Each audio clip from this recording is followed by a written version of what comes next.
Have you been waiting to see me do the Yule video this year? That's coming up in just a moment.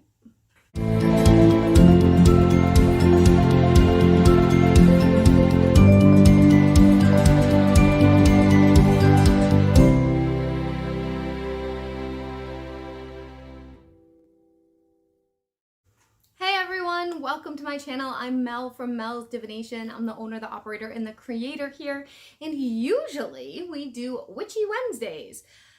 I'm behind schedule right now because it is the holiday season, and I do love the holiday season. As you can see, I have my holiday shirt on, the closest thing I have to a holiday shirt on, and my tree is finally up and decorated behind me. So I never film in this room because the lighting isn't great, but I thought this might be a fun change of scenery for you guys.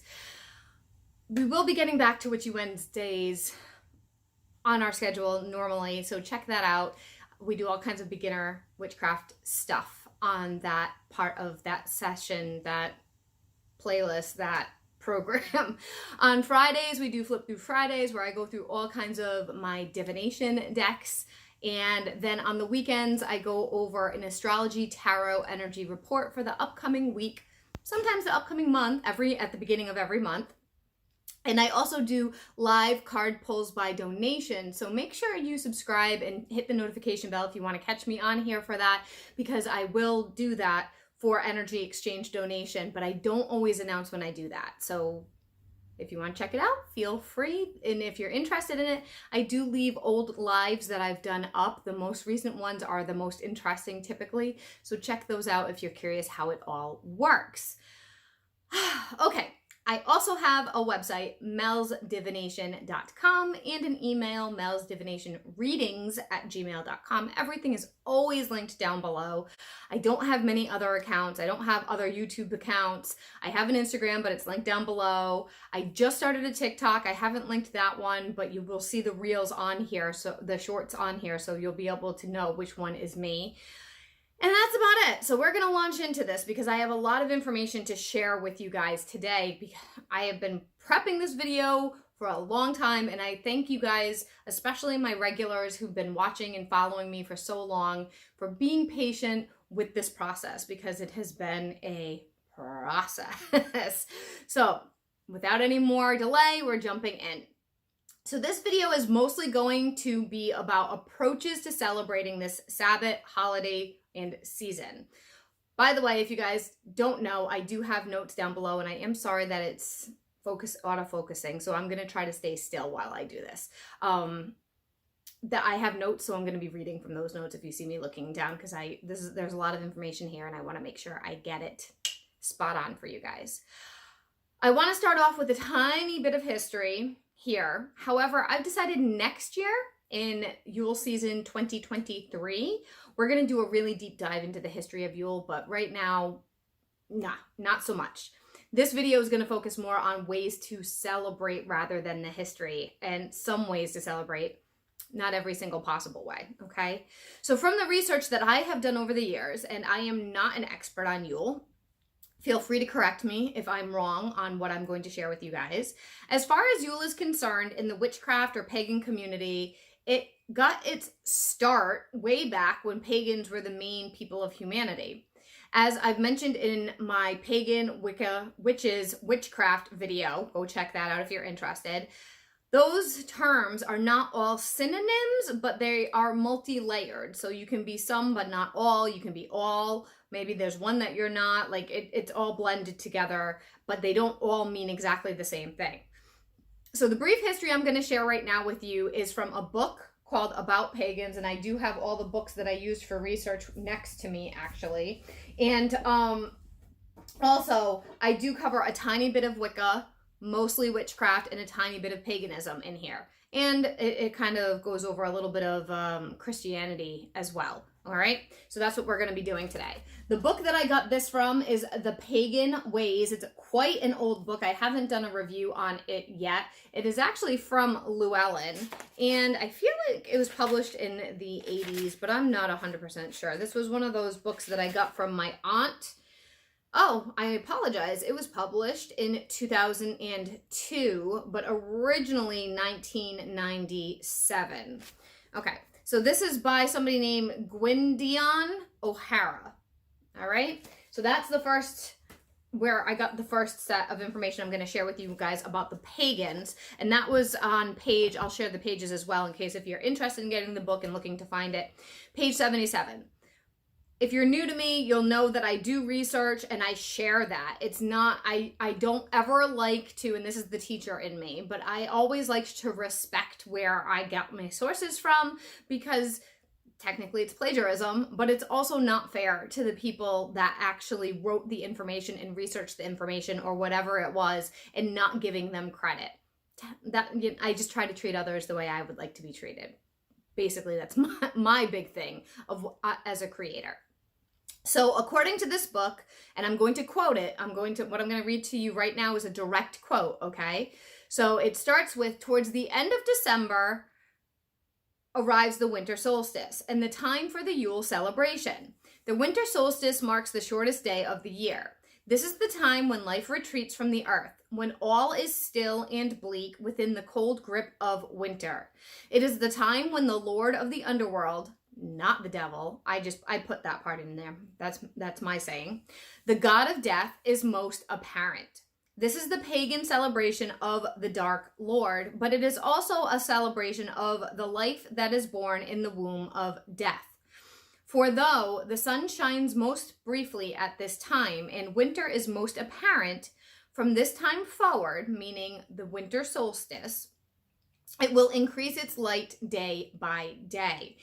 Little meld tip here, my mother and I, since I was a very, very young girl, because I suffer from seasonal depression before it was even defined as seasonal depression. I'm sure a lot of you do, but I live in the northeast of the country, and there is significantly less sun I don't know what it's like in California or Florida or whatever, so I can't speak about that. But where I live, there's minimal sunshine during this time of year. Even when it's daytime, like right now it's daytime, the sun isn't out. It's overcast frequently. So my mother and I started a thing that we started to track. We would look up, the news used to say it, but now you just look online, when the sun is going to set. And like just being like, okay, well, it's 4:30. Tomorrow it's 4:34. We got 4 more days of light. The day after that it's 4:35. And like just starting to track that, even though like as a human we technically can't really notice the 3-minute difference at the time, but it starts to feel better because you're looking forward to when the sun is going to be out significantly longer. So that's just a little ritual my mom started to help me and herself get through that seasonal harshness, depression, darkness. So back to quoting the book. For this reason, while the Dark Lord is honored at the Yule celebration, it is also the festival of the birth of the young Lord, the birth of the sun. The birth of the sun, meaning S-U-N, it's sunshine, not S-O-N, not sun as in somebody's son. As the young god grows older, so will his symbol, the sun. It shines down more brightly and warmly each day. Many of the traditional Christmas symbols originated in pagan Yule festivals and are still used by pagans throughout the world. A Yule tree, Christmas tree, holiday tree, whatever you want to call it, is chosen and decorated amidst dancing and songs in honor of the gods. In this way, pagans rejoice in his birth and encourage his continued growth.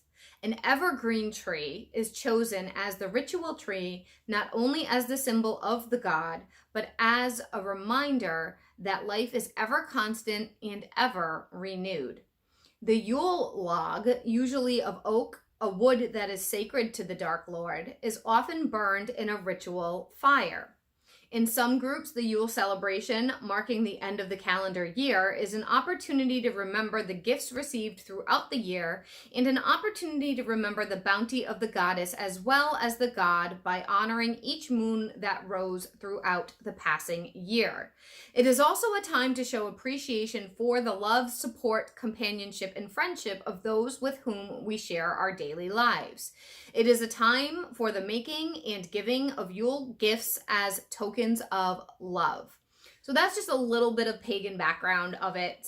Probably sounds very familiar to even those of you who aren't pagans, to those of you who maybe only celebrate Christmas. The Christians took a lot of pagan celebration, a lot from pagan celebrations, not just in Christmas. But yeah, so that sounds very familiar, right? So that was from that book. Now we're going to get into the activities. So now is the part of, oh, there's so many activities. There's so much room for activities. Okay, so I literally verbatim typed up what these authors recommended so that you get the verbatim description. And I do want to, before I get into this, because I go over a few things from several different books, I don't 100% agree with some of them. I'm just sharing with you the resources that I have. And I will do like little side notes as we're getting into that, okay? So the first book I did research around, and I've talked about this book before. I've actually done it in a book recommendation on here. So check that out if you are interested. I do have a whole video about that. And it's The Witch's Book of Self-Care, and it's by Erin Murphy Hiscock. I think it's actually the last book I did a review on, possibly. I can't remember, to be honest with you. So she says, attuning to the seasonal changes of energies and nature, seasonal shifts is an ideal way to work on spiritual self-care. This is very helpful to not fight the energy of the world and rhythms around you. Seasons do not have hard, definitive beginnings and endings. They blend from one to the next. The key to celebrate the blur. Lack of defined energy. Celebrate the shift instead of stressing on it. Focus on the transition itself. Flow with it slowly, shifting your decor, your wardrobe, with mindfulness rather than rushed impatience. It allows you to consciously adjust to the shifting energies and helps reduce the stress of the situation. So this is more about just winter solstice and not Yule specifically, okay? Which is fine, because she talked more about spiritual stuff rather than specific like Sabbats, okay? Recommendations for self-care in winter. Think heavy blankets, cozy clothes, deep comforting smells, candles scented with spices and pine, eating richer and filling food, drinking hot or warm drinks, watching snowfalls, and have outdoor activities like ice skating, snowball fights, etc. Outdoor time may be minimal depending on your location and the severity of winter, but enjoy what you can as it feels good to you. Here's my notes about this, my Mel suggestions of what I do, some of what I do in the winter season to make it more tolerable. I already mentioned counting the days of light increasing. That was one. I don't mention it again here.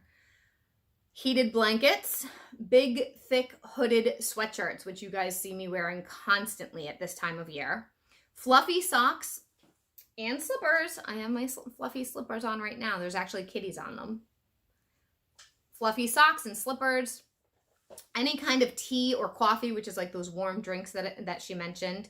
Cider as well, but I usually stick to tea. Fires. You've seen that I have a fireplace. Or even just getting like one of those little units that is a fake fire. Those are great too. Heating pads, simmer pots, quick, brisk outdoor walks. I'm not talking about going outside and walking in 8-degree Fahrenheit weather for 30 minutes. You will lose appendages. Don't do that. Get out there for 5 minutes and then come back in. Bundle up. Make sure you're using weather intelligence, I guess is the best way to say that. Seasonal circadian rhythm. Wake up, meaning wake up earlier with the sun. So if you're somebody that gets up around 8 or 9 like me, usually get up around 6 or 7. It's hard. But once the sun sets, you start to get tired because your brain is fighting to hibernate. Slow down when it gets dark. Avoid too much artificial light. So for instance, people are probably like, Mel, how do I do that? Because when it gets dark at 4:30, I need light. Things like Christmas lights, things like Himalayan lights, things like LED candles, real candles, not overhead electric, like those really harsh lighting. Tune it down. Think of like soft and cozy. Think of like almost romantic.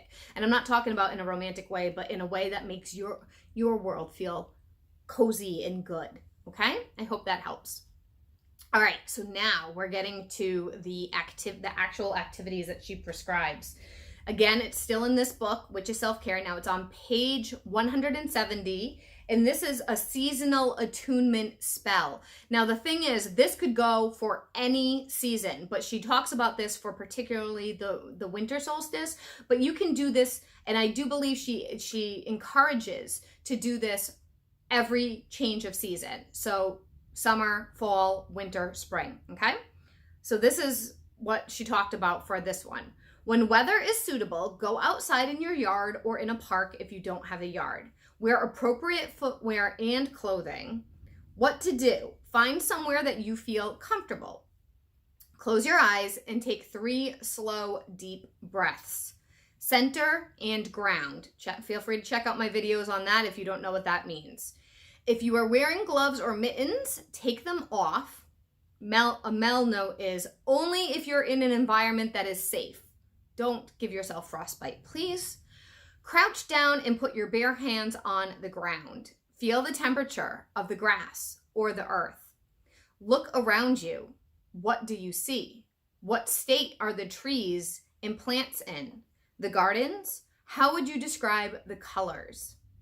After all of this, then journal your findings and feelings. Mel tip is take your phone and do a voice record or a voice to text document in the moment, and then write it out or print it from your computer and paste it into your journal afterwards. How does this attunement feel different from the other ones if you've done previous ones? And her tip is, after doing this for more than one annual cycle, so like doing this year and then doing it all the way to next year, you can start comparing year to year. So to 2022 to 2023 winter solstice to 2024 winter solstice, okay? Now here's one that you can do that's more of a craft. And it's basically more or less a witch's ball. Now before I get into this whole thing, this is a general guideline, okay? There's so many videos out there and so many step-by-step directions to create witches balls that this is just the one that she published that I am sharing with you. Feel free to change it up, do something different. You don't have to follow it like you're baking a cake, okay? You don't. Do what feels good for you, what you can afford, what is reasonable, the whole thing, all right? So this is verbatim what she wrote, and I am going to share that with you. This is, again, in the Witch's Book of Self-Care, and it is on page 179 under Seasonal Crafts. And this is called a Seasonal Bauble Craft, B-A-U-B-L-E. More or less a witch's ball. She didn't call it that, but you know, if you know what a witch's ball is, this is it. Okay, so directions. Well, no, I'm sorry, not directions, introduction. Making enormous seasonal decorations or going all out and decorating your entire home for a season isn't everyone's cup of tea. Mel says, or maybe you just don't have the energy and time this year, like me. And if you guys have been following me for a while, you saw me in the last live and I still hadn't had my tree up, and a girlfriend of mine volunteered to come over and help me do it. It took the 2 of us 3 hours to do this. It is not an easy tree to assemble. And that's the only reason why it's up, because she helped. If she didn't, I wouldn't have gotten it done. So here's a small, back to the author, here's a smaller seasonal craft you can do annually to mark the arrival of a new season. It won't take up a lot of room. As the years pass, you will end up with a collection of little baubles, and you can hang them in windows or pile them in a bowl. This craft is specifically designed for Yuletide, but you can adapt it to other seasons as well. Note, and this is her note, if you intend to use fresh material in your baubles, you will, I hate that word, you will either need to wait till the material has dried before putting the ball in storage, or remove the organic material and dispose of it. The ball won't be airtight even when you close it, so air will circulate. You don't want mold to grow. Try leaving it open for a few days to get some of the humidity out before you snap it together to close it. Now we're getting into what you need. And again, these are guidelines. Think of like the pirate code. The code is more like guidelines than an actual code. More like guidelines. I'm in a weird mood today. Sorry, guys. So the first thing you need is a hollow plastic craft ball. She recommends the kind that opens in 2 halves. I've never even seen one like that. All I see are the ones that have like the ornament thing that comes off at the top. I'm not quite sure where you can get the ones with 2 halves, but she says if you have a choice, get the one with 2 halves and get your choice of size. It doesn't have to be a huge one. Next, either way, you have to have some kind of ball, clear ball that you can put stuff in. Holly, ivy, mistletoe, tiny pine cones, glitter, which is optional. My tip is glitter glue. You can glue stuff on it, like a star with glitter, or you can squeeze it on the inside and have it like shake and it'll stick to the insides. If you have it, use what you have. Seriously, that's what magic's all about. Short lengths of white, green, red, gold, or silver ribbons, 3 inches to 5 inches for inside, or narrow ribbon, also narrow ribbon, 1 foot to 2 feet for hanging it up. I'm going to show you what one looks like in a minute because I actually have one on my tree, but it's not a witch's ball. It's just a homemade ornament that was made for me a long, long time ago. What to do? Open the craft ball and lay it on your work surface. Arrange the holly, ivy, mistletoe, tiny pine cone, snips of ribbon, and the glitter if you're using it in 1 half. Then close the ball and gently move it until the hanging loop is at the top. The contents will shift slightly. Run a narrow ribbon through the hanging loop and hang your bauble in your desired spot or place it on a dish or in a bowl to display it. Mel's note, and I've already said a few of these things already. This is a general guideline of where to begin. The options here are limitless. I've heard people talking about using little pieces of paper to write wishes and intentions on and rolling them up into like a little scroll and tying them with a little tiny ribbon. You can put any kind of significant charms, cinnamon sticks, dried orange slices, cedar, and so much more. The only limit is your budget and your imagination, along with what the ball can actually hold. Of course, you're not going to overstuff it because then you'll break it. I'd also suggest to cleanse the ball in materials prior to loading it in, as well as being aware and specific in your intention of what you're trying to benefit or create. What's the purpose? Are you making protection, abundance, joy, love? What is it? What are you doing with this thing? Why are you using these items, and what is your intent? Do everything with intent, even when it's fun.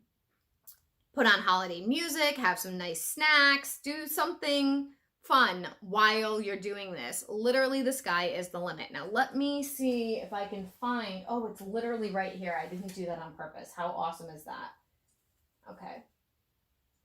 So, you guys have occasionally heard me mention my cousin Kimmy. Look how long this is. It's so long. It really is more of a witch's ball than an ornament. But, so Kimmy made this. See if I can hold it up, for me when she was 4. She's in one of my videos. If you go back and watch the prosperity magic charging jewelry video, I'm not going to edit that out either because whatever. So she made this for me, and it's so special because she made this for me when she was a little tiny peanut. She's now 27, I believe. And I put it on my tree every year, thinking of her when she was this little tiny girl. So that's what they look like. They come completely clear and you can pull the cover off and put stuff inside of them. And yeah, some of them are glass, some of them are plastic.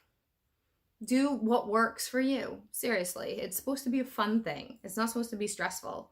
Okay, so now we're moving on to my next book that I have here. So that's everything from the self-care, which is self-care. There was something about making ice crystals. There was a few more for specifically just winter solstice, which I know is sort of the same as Yule, but not exactly. So I didn't include it. And there was one in the green witch as well, which is the same author, also for winter solstice. So we'll talk about that one next year. Witchery by Juliet Diaz. I have also done a review on this one, so feel free to check that out on the channel. This is the one that I don't 100% agree with. I really like her book, but when I reviewed the book, if you've seen that video, and you're going to understand exactly what I'm talking about when I go over this, some of her spells that she recommends, she picks some ingredients that I've literally never even heard of and don't know how hard it is to get a hold of them. And I don't know what the purpose is of some of these ingredients. Like, she doesn't go over why. So some of that is a little annoying, right? Because you might want to substitute something, but you don't know what the purpose was of using that specific ingredient. So, meh. Yeah. Okay, so let's talk about it. We start on page 99 of this book, of the Witchery book, and it combines, she talks about a little bit of what Yule is. So it combines Yuletide and winter solstice all together. In the Northern Hemisphere, it's from December. This is according to her, okay? This is according to the author, Juliet Diaz.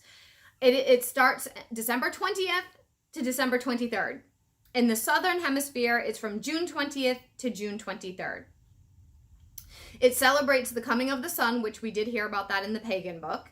The energies are reflection, rebirth, transformation, and creativity. Now, it's funny, I'm stumbling over my words a lot if you've noticed it, because I have not filmed, like actually filmed, in a long time. So I'm like, bleh, bleh, bleh. My mouth is like rubbery today.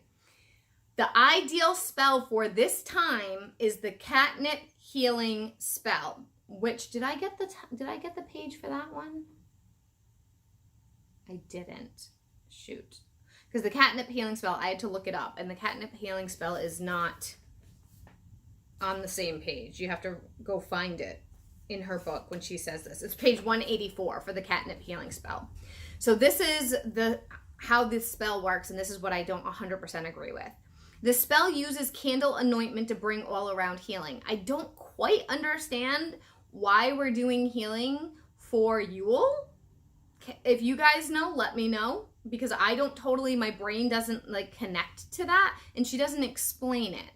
Maybe it's because we get sick during this time of year and it's great to have healing for everybody to go into the next year. I'm not quite, there's no explanation. So I'm making my own conclusions here. Comment down below if you have any idea what your theory is about it.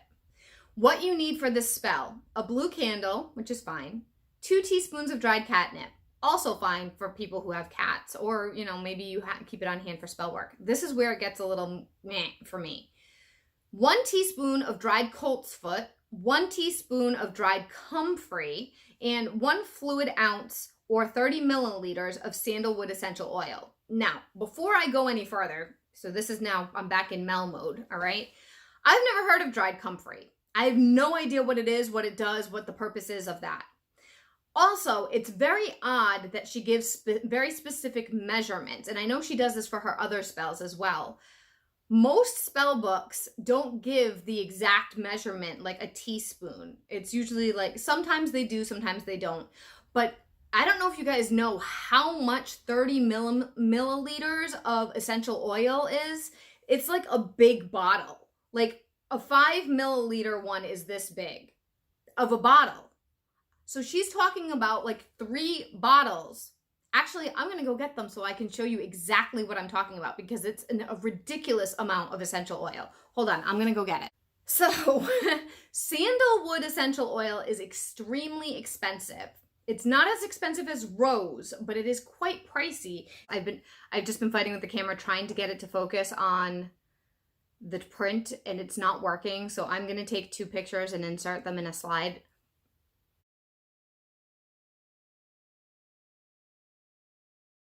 Okay, so that you could see like the actual bottles, but these are the sizes. Okay, this one is 5 milliliters. This one is 30. This is peppermint. And the price is outrageous. The price for this is $50 for this 5 milliliter tiny ass thing. This is the 30 milliliter, but it's peppermint, and this is this is like 25 bucks. Okay, so sandalwood is outrageous. I have a sticker on the top of this because it is for spell work only, because of how expensive it is. It's not for cleaning, it's not for diffusing, it's not for anything else except for spell work.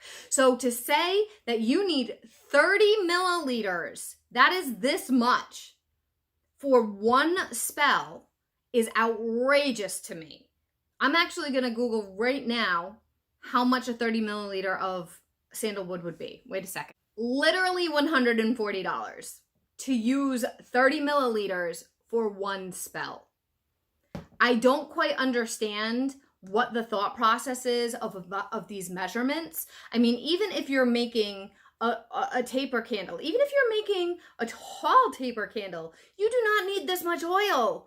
You don't. I don't know what she's doing. So if you do this, a pinch, a pinch, a pinch, a few drops, like, please, please, please think for yourself. Use common sense. Like, don't go out and buy $140 worth of essential oil for one freaking spell and use it all on that one spell because an author told you to.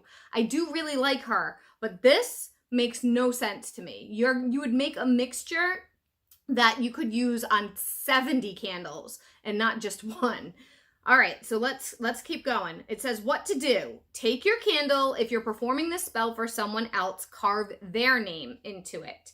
My tip was cleanse the candle first and carve your name if it's for you or somebody else. The general information for if it's for a collective or for family, write family.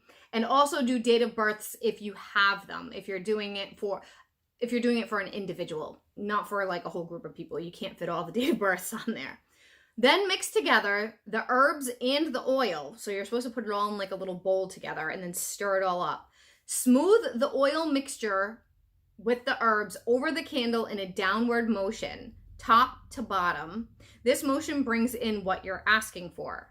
As you anoint the candle, say your intent, such as, bring me healing, bring me strength. I call on the divine magic with this breath. Then she says you can adapt the words if you wish and should if the spell is for another person. Now light the candle and let it burn all the way down to the bottom. That's the whole thing. And I just think it's wild. That's just my own personal thing. But I still wanted to share the spell with you because I have actually done a healing candle spell with a blue candle and oils before, but not like that. And it's from my Romani book. And I do plan on sharing that with you guys fairly soon, actually. Okay, let's keep going. So according to Juliet Diaz, winter solstice is the longest night of the year. I am sharing, this is going to sound very repetitive right now because I do want to do every author justice and include what they personally said. It's the longest night of the year and is celebrated around the world for the coming of the sun. When the darkness of midwinter begins to transform into the light of spring and summer, it's a time of deep spiritual reflection for the light that is to come. Her correspondences, there's going to be overlap, so I actually highlighted stuff for myself so that I'm not triple saying things for you guys. Correspondences, magical workings, self-development, self-love, healing, reflection, binding of restricting another's actions. Altar changes, which I think is pretty cool in her book. She suggests what to put on your altar if you have one and you don't know where to begin. That's great for a beginner witch. Symbols: Yule log, decorated tree, a small one, mistletoe, which mistletoe is also mentioned in herbs as well, poinsettia, which is also mentioned in herbs and plants, pine cones, candles, evergreens. Evergreens are also mentioned in plants. Holly, also mentioned in plants. Wreaths, bells, lights, angels, and ivy. And ivy is also mentioned in plants, which we'll get to in a minute. Colors: gold, silver, red, and green. Herbs and other plants. So I already told you a bunch of them that are repeated, so I'm not going to repeat them. Ones we haven't mentioned: milk thistle, holy basil, rosemary, oak, cedar, juniper, cinnamon, amaryllis, lemon balm. Incense: pine, cedar, juniper, rosemary, bayberry, cinnamon, frankincense, birch. Crystals and gems: ruby, diamond, emerald, garnet, quartz, and selenite. Ways to celebrate. Again, remember this is all from Juliet Diaz, Witchery. Go for a solstice walk. And she says, I love being in nature at this time of year, especially with my children. We go to the woods or mountains and walk with lanterns in our hands, gathering nature's little treasures for our altars and Yule decorations. We hug the older trees, feed any little animals that might be hungry, and sit and drink cocoa or tea in the presence of our Mother Earth. Then she says, casting candles.